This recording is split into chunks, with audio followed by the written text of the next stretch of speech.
Hey everyone, how's it going today? Coach Alvarez here, back at you with another episode, Coffee with Coach.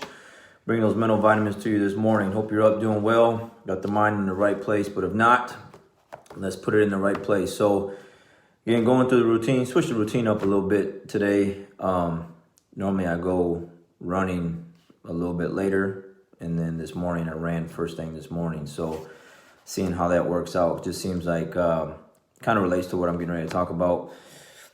It just seems like the later I go from my run, the more things get in the way. So the sooner I get it done, the better. So already got the 3 miles in this morning, and then some other things, got those done, some little office work I needed to do. But anyways, I'm still in the 10X book, Grant Cardone, listening to that as I walk or as I run, walk my dogs, and then clean up the house, that kind of thing, doing my thing, listening to the audio, and then I'll come back and read the chapters. So I'm just putting the two together, and it helps it really stick. So right now, I'm gonna share with you these 4 degrees of action. All right, he's talking about 4 degrees of action, and this is chapter 7, page 47. So I'm gonna break down the first degree of action, and then I'll share the others each day after this. All right, so first thing, one question that I've received over the years is exactly how much action is necessary to create success. Not surprisingly, everyone is looking for the secret shortcut, and equally unsurprisingly is the following fact. There are no shortcuts. The more action you take, the better your chances are of getting a break. Disciplined, consistent, and persistent actions are more of a determining factor in the creation of success than any other combination of things. Understanding how to calculate and then take the right amount of action is more important than your concept, idea, invention, or business plan. Most people fail only because they are operating at the wrong degree of action. To simplify action, we are going to break down your choices into 4 simple categories or degrees of actions. And then here's the first one, do nothing. So the first degree of action is do nothing. I think I touched on this before, and I'm just going to go into it again. Degree number 2 is retreat. Number 3, take normal levels of action. And then number 4, take massive levels of action, right? So he goes into this little stuff here, and I'm going to read it.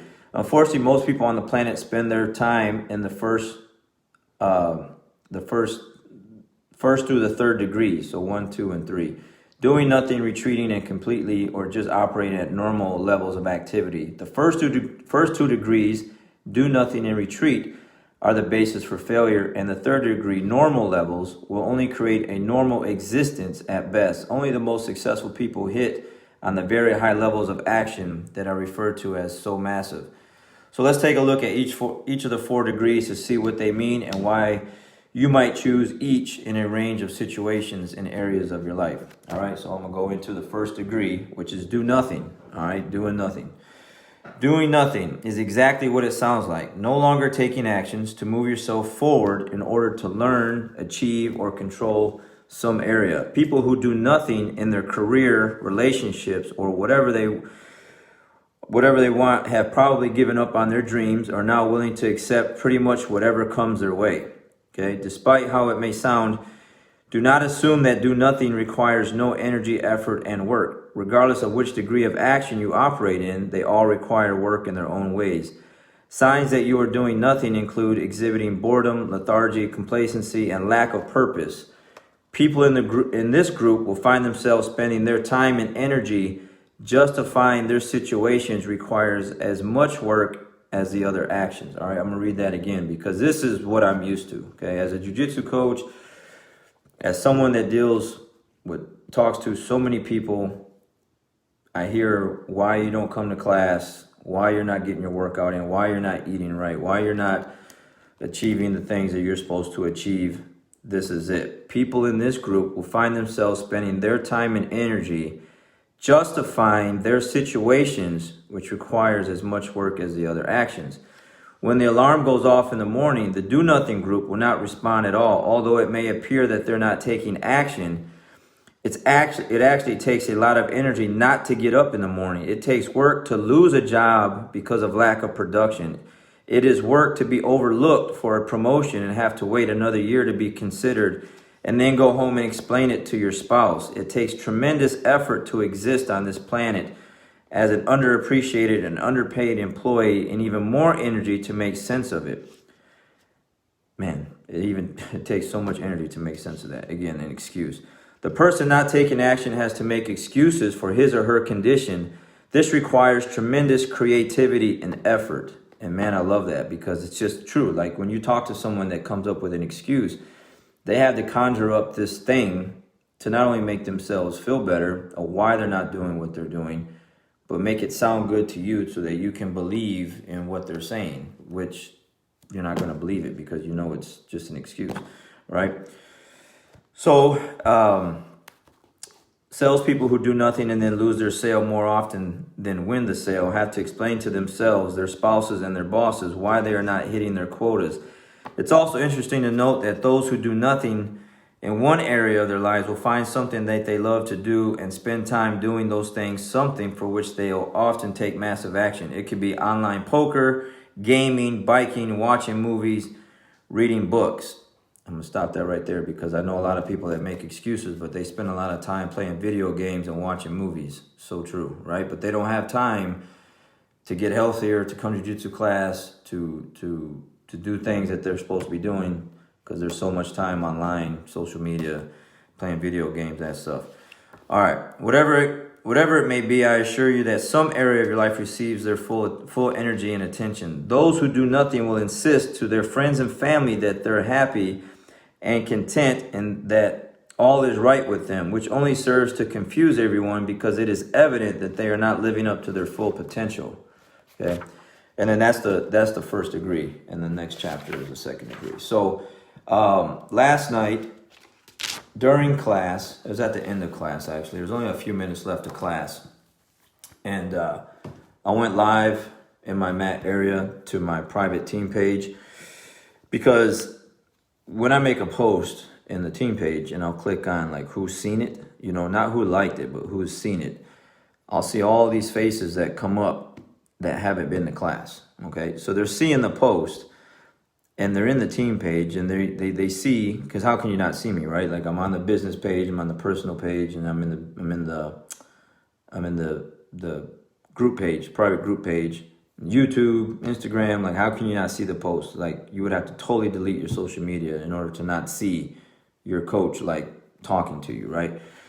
So I did a live video and I was like, hey, this is for all those that have not came to class or haven't been coming, and you're making whatever excuses to yourself to sound good to you to not show up. You're paying for a service, you're not showing up, you're not getting healthier, you're not getting mentally and physically fit.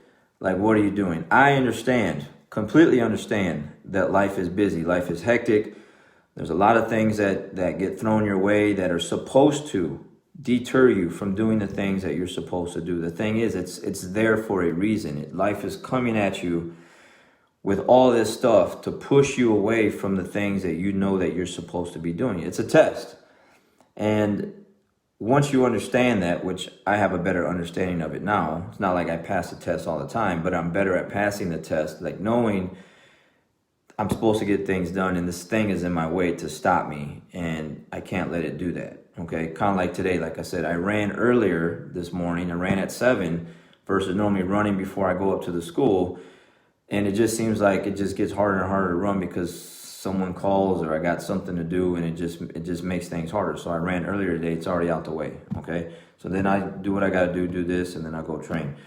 So I was talking to the team page about like, man, just show up. We only got 3 months left, couple months left. You know, it's already September 23rd. Okay, it's the end of the year, man. Like I'm not seeing some of my students on the mat.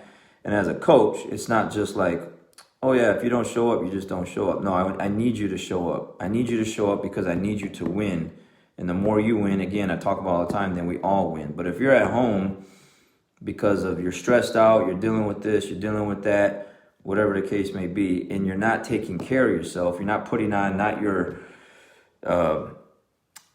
mask that everyone has to wear right now, but your oxygen mask so that you can breathe, meaning taking care of your health and your mind and your body so that you can do the things that you're supposed to do every day, you're getting out of shape, you're gaining weight, you're not feeling good about yourself, you know, you're not listening to the right things, you're not reading the right things, you're around the wrong people. All that stuff is a formula for failure. All right, it's going to be harder and harder for you to come back. You're going to be like, man, it's going to be too hard. I don't want to deal with it. I'm going to be too sore. And then you just make up all these excuses. And like I said, it takes a lot of work. It takes a lot of work to come up with these excuses over and over and over again, when you can just apply that same amount of energy to taking action and doing the things that you're supposed to be doing. So anyways, I'll leave it there. First degree of action is do nothing, which means you're not really doing anything, because you are doing something. You're making excuses. You're using your energy and your time to conjure up these things to make yourself feel better on why you're not doing what you're supposed to be doing. You know, I had a student the other day reach out to me and say, hey, coach, I'm dealing with a lot of stuff at home, stress, anxiety, blah, blah, blah. And my answer was, don't let life win. Don't let life beat you, okay? Come to class. He showed up. He showed up. So I'm happy for him. He made that move. He could have easily said, man, it's been a long day. I'm dealing with too much. Nah, I'm not doing it. You all know once you get that workout in, you feel better. It sucks getting to the workout, maybe the drive to the workout, maybe lacing up your tennis shoes before you go. Your mind is like, man, I just don't really want to do this. But once you get the sweat in, once you get the workout in, you just feel better. I have never, ever heard anyone tell me, yeah, man, after I work out, man, I just felt so horrible afterwards. I felt worse than I did before. No one's ever told me that. I've never heard anyone say anything like that. I've always heard everyone, no matter how bad they felt before the workout, once they got it done, they just felt so much better. For one, a sense of accomplishment. Two, you didn't let life win. And three, man, like, how do you not feel good about just exerting some energy in a positive way and clearing your mind, whether it's a run or a workout or training jiu-jitsu, right? So first degree of action is do nothing, which means you're actually doing something, you're making excuses, all right? And then I'll do the second degree, the second level of action tomorrow. So get up, make some moves, make some things happen. Again, we don't have much time before the end of the year. Whatever goals you're not hitting, you can still at least chip away at and get closer by the time 2021 comes. Or sit around and do nothing, man. Make excuses, try to make yourself feel better, which is not in the long run, and then just be further behind. All right, so catch you guys on the next one. I got some dogs to walk. We'll see you later.